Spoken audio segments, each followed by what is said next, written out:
We're the United States of America. Unity and oneness is what we're made of.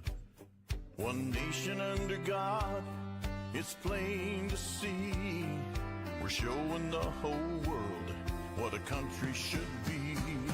United we stand in America, hand in hand in America.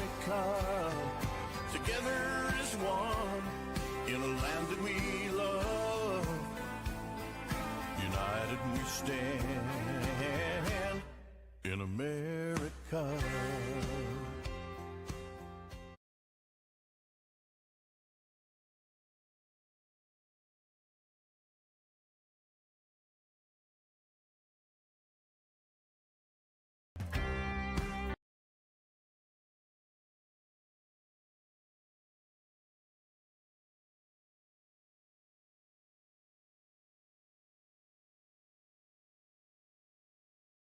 Orders in Springfield, Missouri. This is Changing Times, show number 289, and it's April 22nd, if you want to remember the date. This month is going by fast, and we're all a little bit poorer because we paid our taxes last Wednesday, and a lot of us are a lot poorer than we were before. I'm going to do something new. I am Lynn Morris, and as you see here, Dr. Mary Byrne is still gone. She has 4 weeks left, so the time is going by. She only has 4 weeks left in Jefferson City. She works for the Senate and the House, primarily the Senate, and they got to work on the budget, pass some things, and I'm just praying that they don't hurt and mandate counties to spend money that we don't have. So we're praying and watching what they do up in Jefferson City, and that they don't harm cities and counties. But anyway, and we have a special guest today. I tell you what, I didn't know he was coming in. So this is Jim Whining. Good morning. Good morning. I tell you what, Jim is our CEO of Acts Ministry. He's the one that got me involved about 5 years ago or so, and helped me come up with the name. Between he and I and God, we came up with the name Changing Times, because at that time we were in the midst of the beginning, I believe, of the most changing times ever in our country, and we are still in the middle of changing times. And so I think this is very interesting. So we're going to do something a little bit different today. Jim and Pam just got back from Texas, and they just drove in, and he didn't know he was going to be on the show, but I'm going to have him chime in too. I've been thinking and praying about our show. We've been doing this show now 5 years or so, and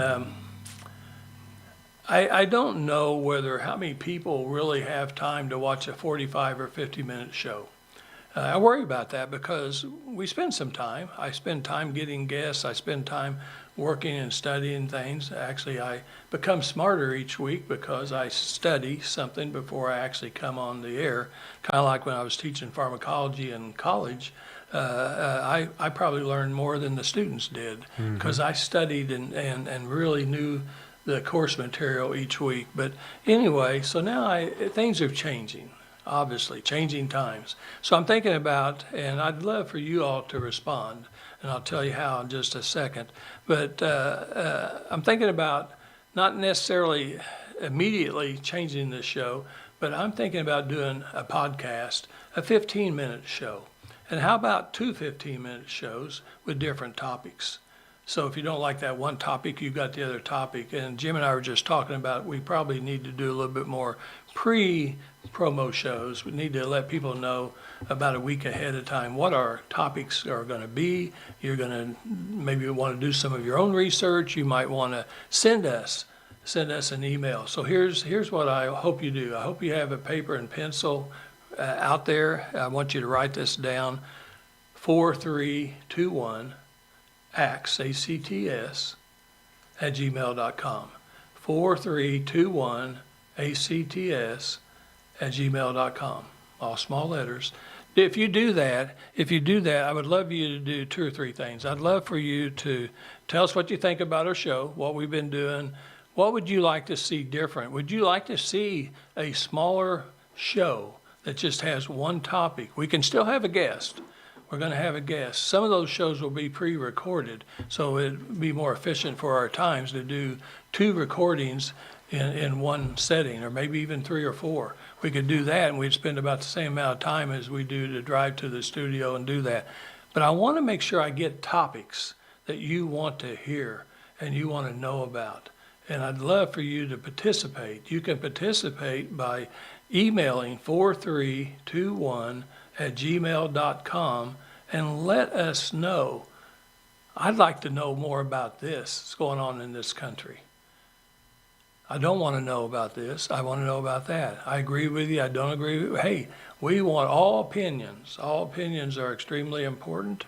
And if you could do that, it would really help us. We do this show. We're all volunteers. Jim, the CEO, he's a volunteer. Dennis, our producer, he's a volunteer. I'm a volunteer. Everyone's a volunteer. We do it because of the love of Christ, Son, and Holy Spirit. We want you today to know that you too can have a better life and a life eternally if you choose Jesus Christ as your Lord and Savior. It sounds real simple, but as I watched at Easter this year, a couple of weeks ago, I was at Easter service, and over 30 people went forward on the service I went to. But we had 4 services, and we had over 150 people went forward in those 4 services. But I do know that it is hard, even though it's what we need to do. And a lot of people know that's what you need to do. It's just hard. It's just hard to go forward in front of 3,000 people at our church. Okay? But you need to make that decision, and it's time now. It's not time later, it's time now, because we don't know how much time we have. And I really want you to know that's what this show's all about. We're trying to bring you hope. We're trying to bring you some information and things like that. So let's go ahead and get started. I'm going to have Jim kind of jump in too on these topics. This is kind of funny how God works, because just about 4 or 5 days ago, I saw this quote. I love quotes, and I always write them down when I see them. This says, "I was educated once." We all were educated once, weren't we? "It took me years to get over it." It took me years to get over it. Who do you think said that? Who do you think said that? Mark Twain. Oh, Mark Twain had a lot of quotes. Yes, he did. And you know what? They were kind of funny, humorous. But you know what? There's a lot to what he was saying. Now, why I read you that quote, and it's funny how I saw that quote 4 or 5 days ago. But Monday, as I was driving to the courthouse, this is our first topic. Monday, as I was driving to the courthouse where I work, I heard little kids singing on the radio, and they were really cute. And I didn't have my volume up real loud, so I was on Highway 65, a very busy highway, and so I turned it up where I could hear what the words were. I was hearing the music, but I couldn't quite, I knew it was young kids, but I didn't know what they were saying. I turned it up, and here's what they were saying. I don't know where this school is. I'm sure there's plenty of schools like this. But I heard kids singing songs that was detrimental to our country. They were singing songs that they didn't like the president. They didn't like our country. They didn't like our flag. It was all negative. They even had a song about Musk. They had a song about Doge. Come on, guys. I mean, I don't know. The parents out there, and there's a lot of parents and grandparents watching our show. Is that what you want your taxpayers' money for public education to be spent on? I know we have a lot of good public schools, and we have a lot of great teachers. And I've had plenty of great teachers. And that's one of the reasons where I am today, is because of the education I've had. But this is indoctrination. What I heard the other day was indoctrination. I don't know where it was coming from, but that should be illegal. It should be illegal to be taught. That's why when people ask me, what do you, because Dr. Mary Byrne and I have had discussions on this, what do you think about going to school earlier, preschool, earlier and earlier? I said, no, I'm against it. The reason why I'm against it is because I don't want to give schools more time to indoctrinate our kids than what we've already given them. I just don't trust it. Not every school's that way. Thank goodness for the schools that are doing the right thing. We need to educate our kids to be prepared for the future, to compete against the world, but we don't need them to be singing songs against our country, okay? It's just not good. So that's part of the topic that I wanted to talk about today. And I want to go into what I saw yesterday, because next week we're going to have a really interesting guest. And he graduated from Liberty University, great Christian university. And we're probably going to sing. I was telling Dennis a while ago, I'm not a very good singer, but I love to sing, so I guess you'll get to hear me. We're going to sing Jesus Loves Me. Now, most of you all that have watched this show have sung that song many times. Many times when you're young, that's what you are taught to sing. I would have rather heard that song on the news the other day, Jesus Loves Me, than to hear, I don't like the United States. I don't like our country. I don't like our flag. I don't understand why they would have that. But anyway, we're going to have him on. We're going to be talking about 94X. We're going to be talking about 94X.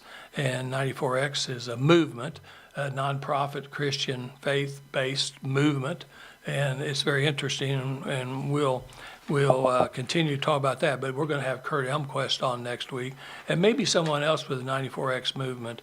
And people say, well, what is 94? Have you heard very much about 94X? No. Well, this I haven't either until just recently, but this is very interesting to me. I'm going to read a little bit of it just because I want to make sure I get the right words, but it just says, it's a faith-based movement built on the platform that people spend more time at work.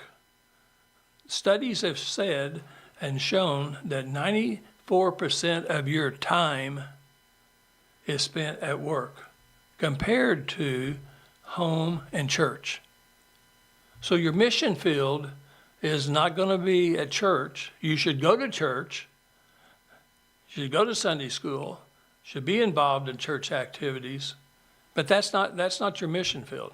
Your mission field is at work, because that's where you spend the majority of your time. 94X. You know, Lynn, Yes. you brought up the subject of children.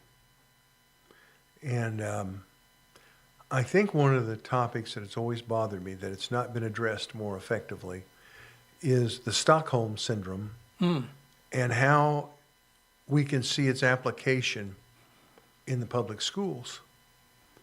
And also, when we say that, we also need to remember the mindset of a child, and that is to acquire.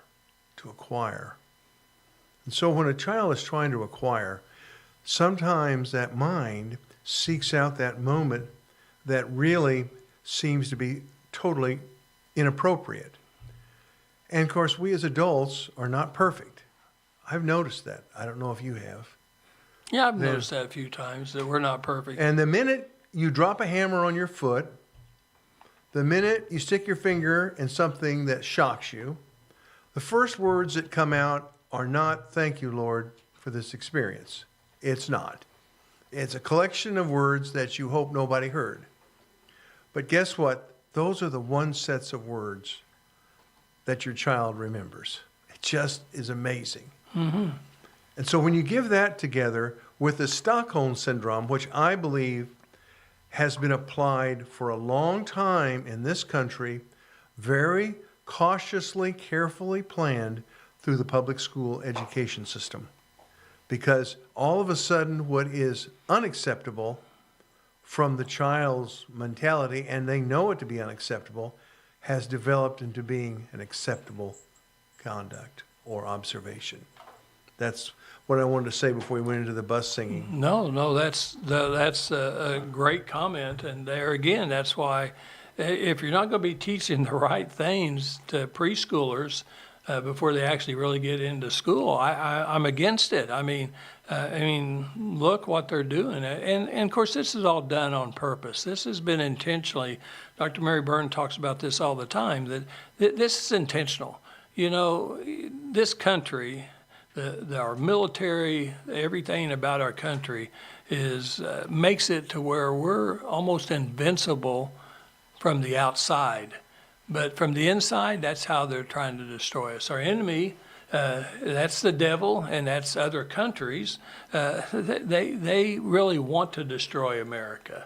And the easiest way for them to destroy America is to destroy America from within. The might of our military is something that they fear. People are fearing it.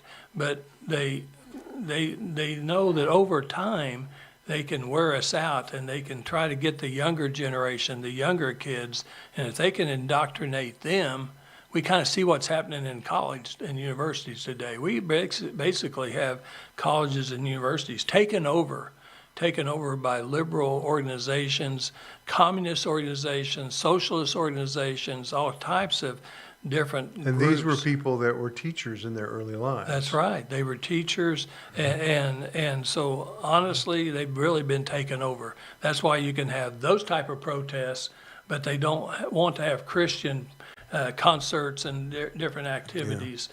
Turning Point, a lot of times they don't want Turning Point at a university. But they'll allow a speaker to come in and trash the country for a couple hours, and that's fine. So a lot of the Ivy League schools, a lot of the important universities in this country have been taken over, and we need to somehow take them back. But anyway, going back to 94X, I started studying about it. One of the founders was a gentleman named Nick. We just call him Nick V because I don't really know how to pronounce his name. It's Vujicic. It's Vujicic, Vujicic. And he's an interesting person. I challenge you guys to look up 94X, Google it, and look it up and study it. Ask AI about it. This guy is a quadriplegic. And why I talk about that, because I lost a foot and a leg, and it's not been easy. It absolutely has not been easy. In fact, it's actually been harder the last few weeks and months than it was the first 2 years, okay? It's gotten harder because this third foot and leg doesn't fit the way it was supposed to fit. And so sometimes you can be walking and it could fall off. Have you ever had that happen?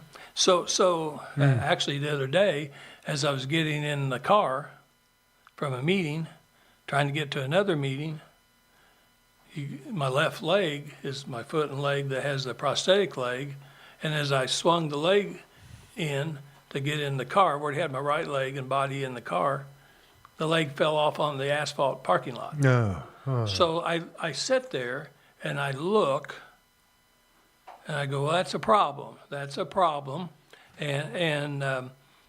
So I studied to see what I thought I could do. And so my solution was, and it did work, God was with me, it did work. I hung on with my right hand at the furthest point of the steering wheel to the outside, and I inch by inch, I sat mostly on the left side of the seat as far as I could without falling out. And I kept reaching and reaching and reaching. And maybe that's why my left side of my back is hurting so bad, because I just got Twisted thinking, it, when I just did that right then, that really hurts. And so maybe that's how I've pulled my back. But I just barely caught the lip of my leg, and then I pulled myself back in. And as I pulled myself back in, I was able to get my leg over my body and throw it over there on the passenger's chair. Okay, so I've had a lot of struggles lately, and it's tested my anger, it's tested my temper, it's tested things. And again, how God works. When we started that faith breakfast yesterday morning, about 300 people, he started talking about when Jesus died, He died for the words that came out of our mouth. All the things that we always say that we shouldn't be saying, he started talking about that. So the man that's going to be here next week actually gave me a message in his introduction to the president of the university of something I needed to hear again. Be more careful about what you say immediately when something happens, like what you said. That was a good example, because something bad can come out of your mouth. You don't really mean that. I know you don't mean that. But God hears that. I truly believe that God hears everything I say. I know he hears everything you say. I believe he thinks he knows what you're thinking. So we got to be careful. We have to be careful. Yeah, I was at a center, a server center in a city in California, and literally had a wall of like all these computers we have here, and they were all playing at the same time. All of the information's going on, all these different computers was playing all the time. And there was 3 or 4 people that were sitting at the table taking notes. And they were able to move their concentration up and down the wall to catch all the information. It is beyond amazing to see how much we can absorb in our brain.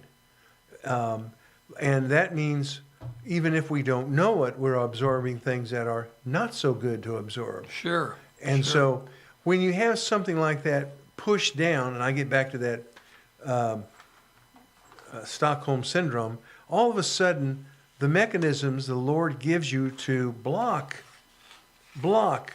bad behavior, bad social conduct, bad words is gone, and all of a sudden becomes acceptable.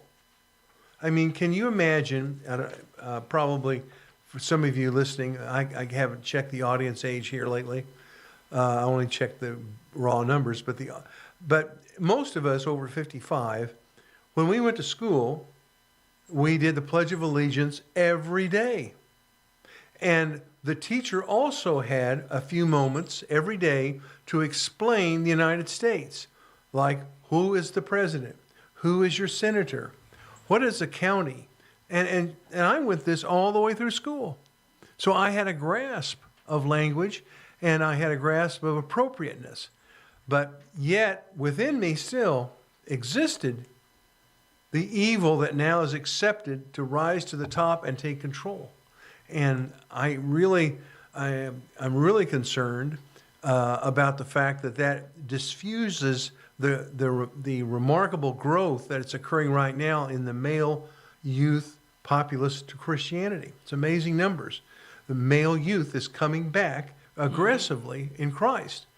And one of the things that I'm talking about tomorrow on Ordinary Man is we need to be more forceful, more pronounced in explaining the miracles that we may have witnessed. They're not an exception. They don't all have to happen in Africa. They can happen in your own neighborhood. And if you've had it, we need to begin to build people's confidence in God's presence. And miracles do that. They just do. And I am going to talk a little bit in that case when we had the free store in Kansas City that we did in a few cities. Well, so Jim, that's an Ordinary Man. I've seen several of your episodes, and I think it's a great show. So what day is it? Is it always on the same day? It's always on Thursday. And it's always on Thursday. It's in the morning, and quite frankly, the reason why I don't have a set down time, I do it from my home now here back here in Missouri at Lone Jack. And of course, if you've watched it, you've seen one of my cats fly across the table, and I don't have the strictest guidelines with my little friends, but it's usually on between 8 and 9. I try to get on the early morning rotator on YouTube. I have never been obviously a tremendous follower of YouTube, but it is a remarkable storage basis for us that are trying to reach people in Christ. It's amazing some of the material that we're now able to produce that Bishop Everson has now on our website that occurred back in the 80s and 70s. when Bishop Everson was 15 and 16 years of age. It's amazing. And of course, we don't have that now on the Facebook, and you don't have that on any of the systems. Even they don't do it. LinkedIn, Twix, I can go on and on and on.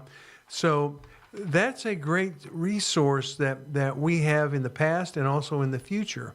And I do want to say this: the mission of Acts Ministry has always been to do the right thing wherever needed. And what you do with media is you can literally, with Acts Media at any time, you can see what we have said or done or experienced on YouTube and to a degree on Facebook, whether you're at work, at school, at your luncheon hour or whatever, or at home. And also, for those of you like the lady, our next door neighbor, is having heart surgery today, and I pray for Chris as we were coming down here rather, and then the comment was, but she's going to be watching Changing Times anyway, and so that means that somehow that hospital is going to get the TV on for Changing Times. We'll pray for Chris then. Yeah, and and as we pray for one another, we come closer and closer together. Dear friend of mine passed last night, and Betsy was 92, and her son-in-law is a very close friend of mine, Jeff, and we were praying about her last night, and he had the peace of knowing that she was ready. Mm-hmm. And they gave her that peace of letting her know that it was okay to go. And I remember that moment with my mother and to my father when I did the same thing. And life has, as it says in Ecclesiastes, so many tremendous experiences that we need to enjoy. And some of them, we don't like the time to die. And we don't like a time for war. Mm-hmm.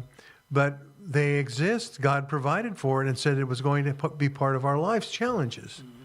And I shouldn't be talking. I'm preaching here too much. Well, no, that's great. So, that just brought me another thought when you said that about letting someone know it's okay. It's okay to go home to God. And I know that when my dad died, it's been several years now, and the hospice nurse the family was around him, and the hospice nurse. And when that hospice nurse said that, Ernie, it's okay to go home, he just had this best smile.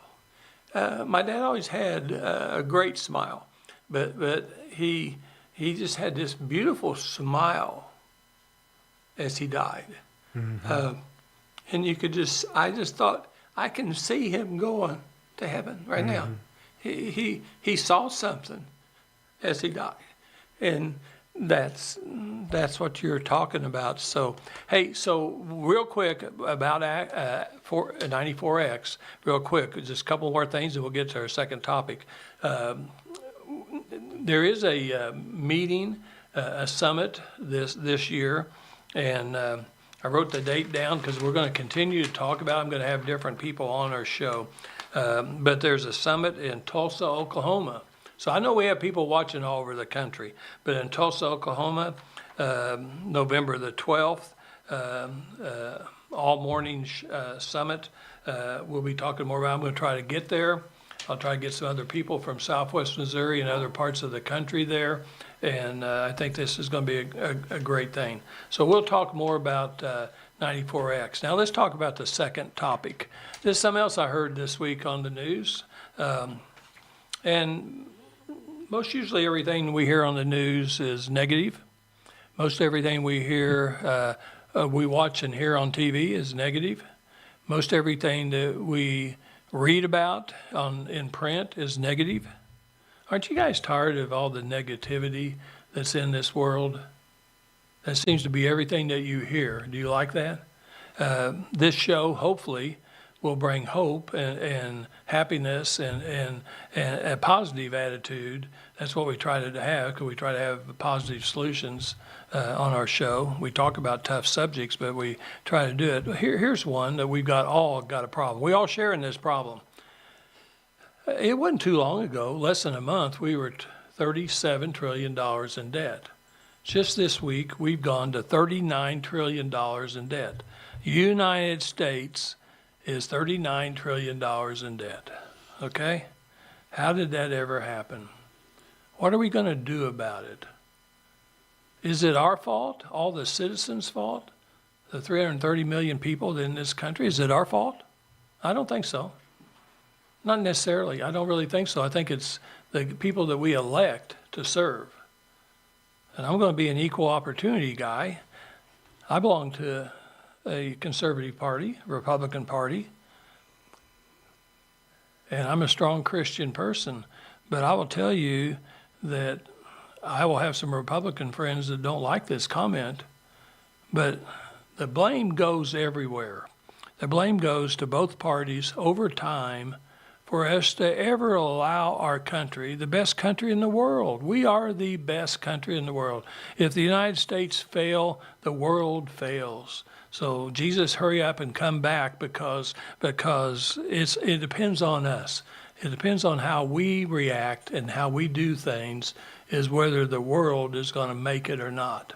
Some people don't believe that, but I absolutely believe that the faith of the world is on Jesus, and it's on the United States right now trying to do the right thing. We need to correct course and change, because why are we $39 trillion in debt?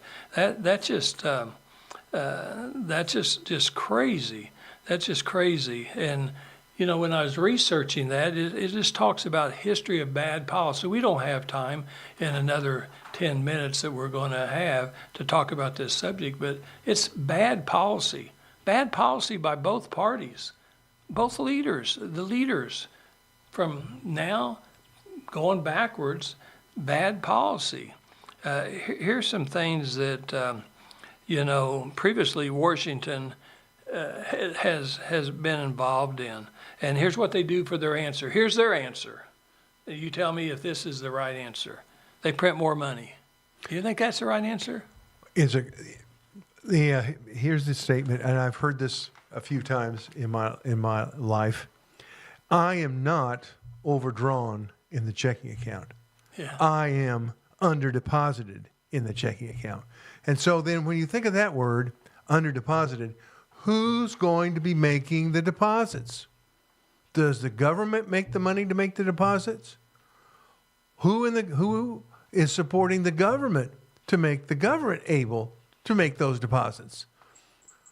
Well, you can walk into your bathroom, take a look in the mirror, and guess what? That may be one of those people. Because that's what's happened. Right. And now, the saving grace the United States has over probably any other nation in the world is its resources, both natural and human. Mm-hmm. And to adequately capture their value would probably very easily be able to pay off that $39 trillion deficit. I don't even know how to say it. But the first step, the first responsible step, is to take that finger and say, it's I who is going to pay for that, not somebody else. I'm going to be paying for that. And that accountability will motivate you to seek solutions to get that multi-trillion dollar debt to zero. The last balanced budget the federal government has ever had was when Bill Clinton was president of the United States. And that's been a long time ago. But it's been done, and it could be done again. I really believe it still could be done if enough people really wanted to do it. But you can't, right now it looks like it's just something that will never be done the way we spend money. Look at the state of Missouri. And they're making significant, if you're not following it, and I understand if you're not, because there's so many other things that would be more enjoyable to watch, is the development of the elimination of the state income tax in the state of Missouri. And, I'm totally opposed to taxation by nature. That's just my disposition. But I will tell you this, they're going to get the money.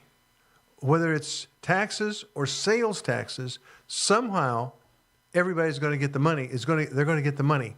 And sales tax, unfortunately, is disproportionately unfavorable to the less wealthy. It just is. while income tax can be divided equitably according to income. So I'm concerned that they're going to eliminate the income tax in the state of Missouri. And hard to believe I'm saying that, but I am concerned about it. I'm also concerned about certain other treatments. But we have to put at priorities, and it starts with a cap called balanced budget.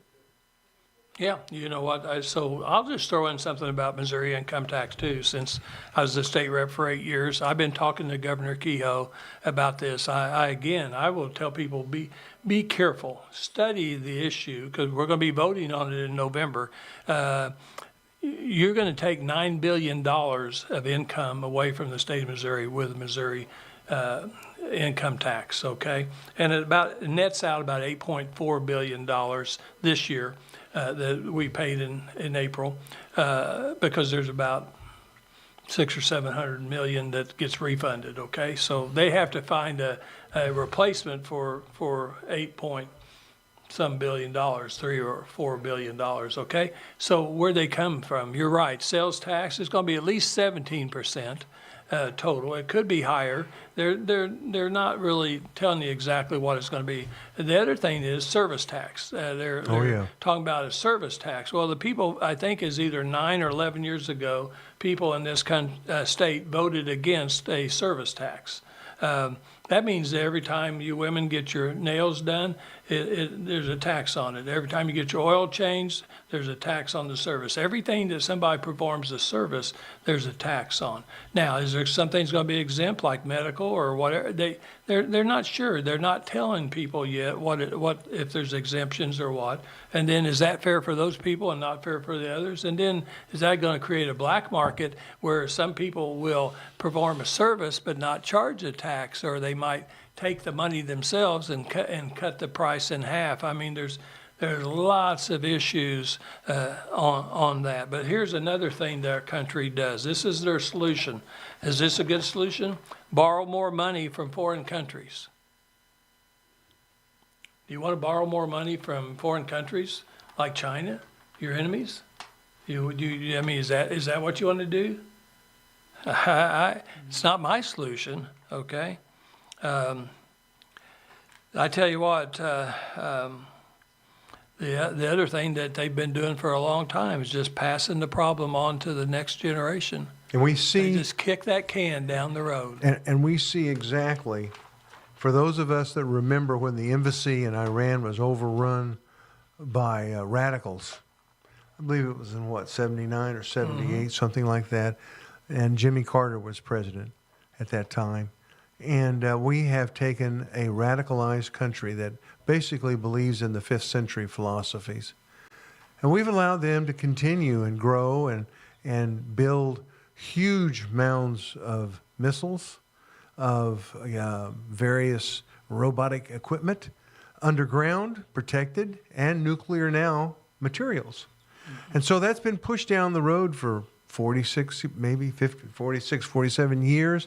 Finally, we all of a sudden decide, and I have no idea what it was that blew the candle out, that's it. And so here we are with President Trump bombing a country where, less than 5% of the population is military. And so it's affecting 95% of the people that are civilians, and hopefully neutralizing the military element. And we are still, 2 months down the road, and it's still an unresolved, greater difficulty than it was probably than 46 years ago. Well, we're 8 weeks in. 8 weeks in, 2 months. And so that is and the problem is now is we put another extension, and they violated it last night. They already violated it last night. They don't intend, but what's the answer? The answer is to blow all their oil wells up, blow the bridges up, blow everything else up, all their energy sources. Is that what you want to do? Just destroy the country, but you didn't kill and are you gonna? What about all those innocent people you're talking about? I don't know what the answer is, but it's not a good thing. One thing I will say, and I know no one will take this advice.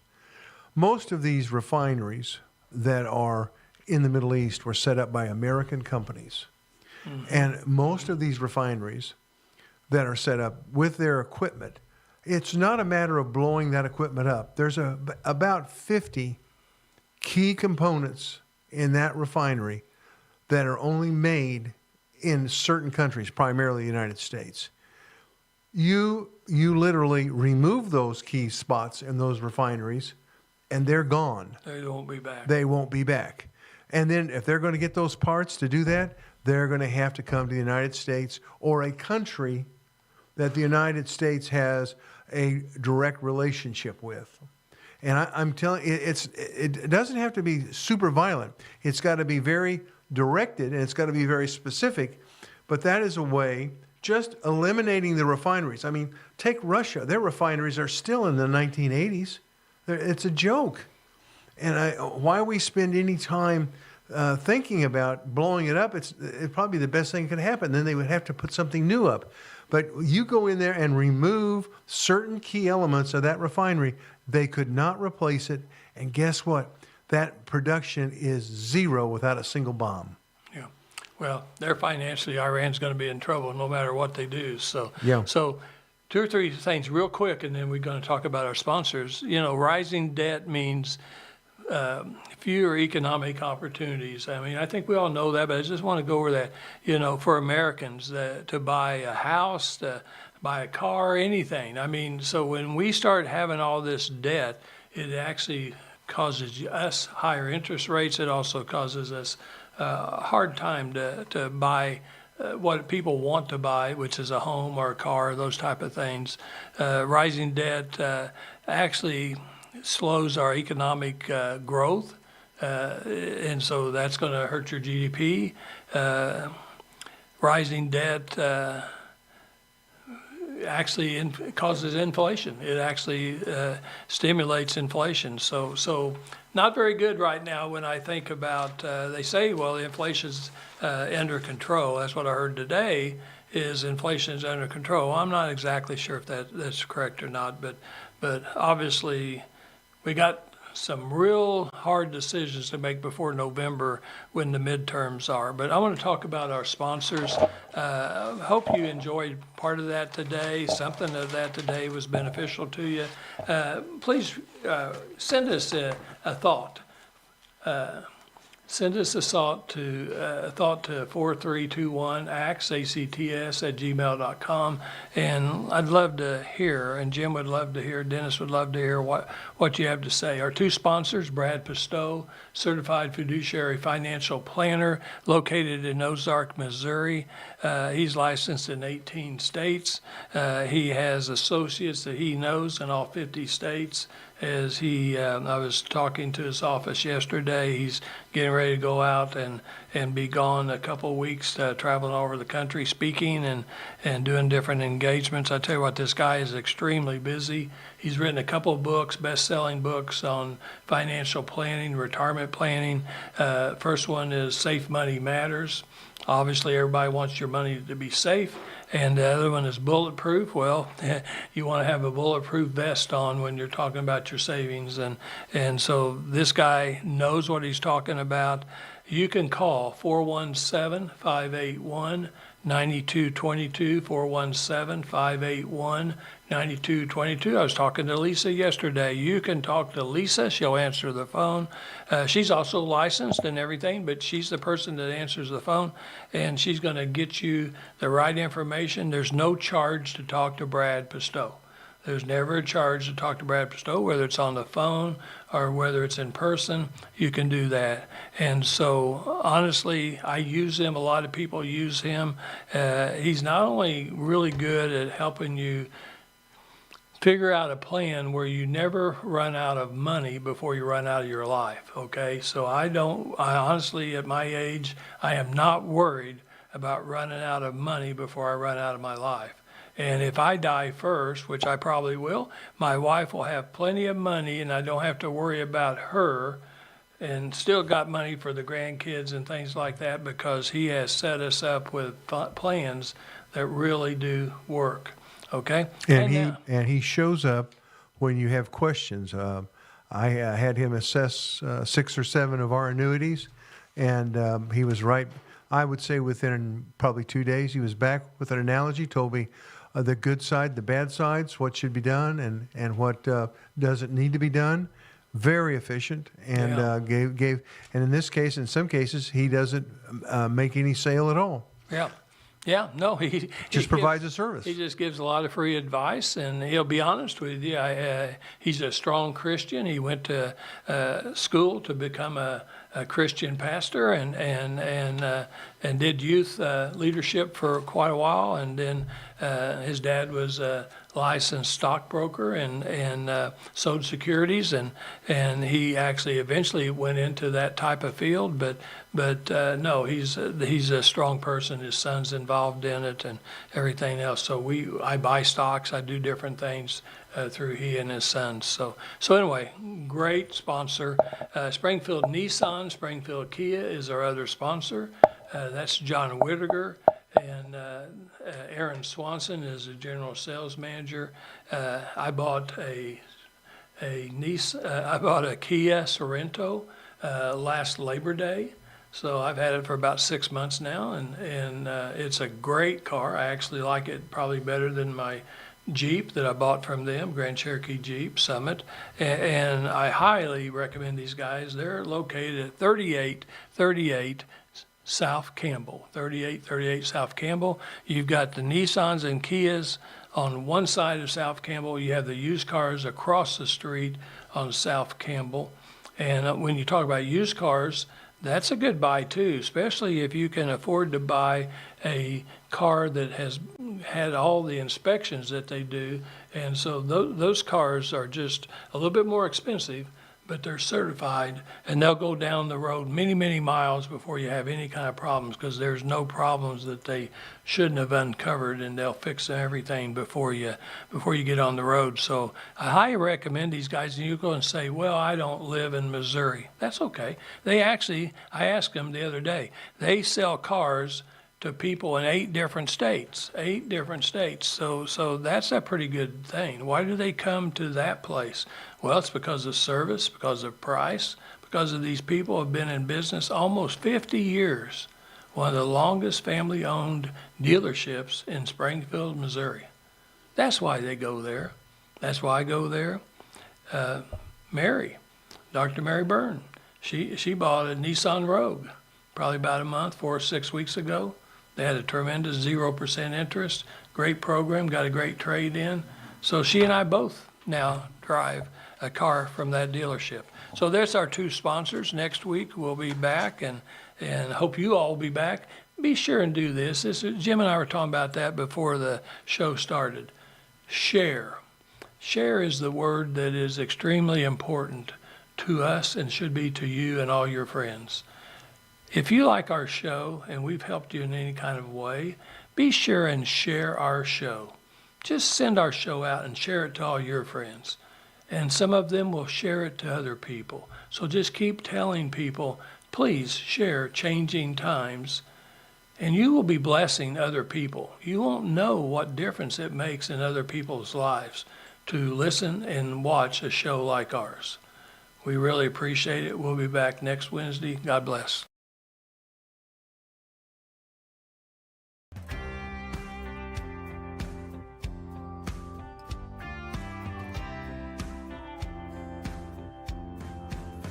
We're the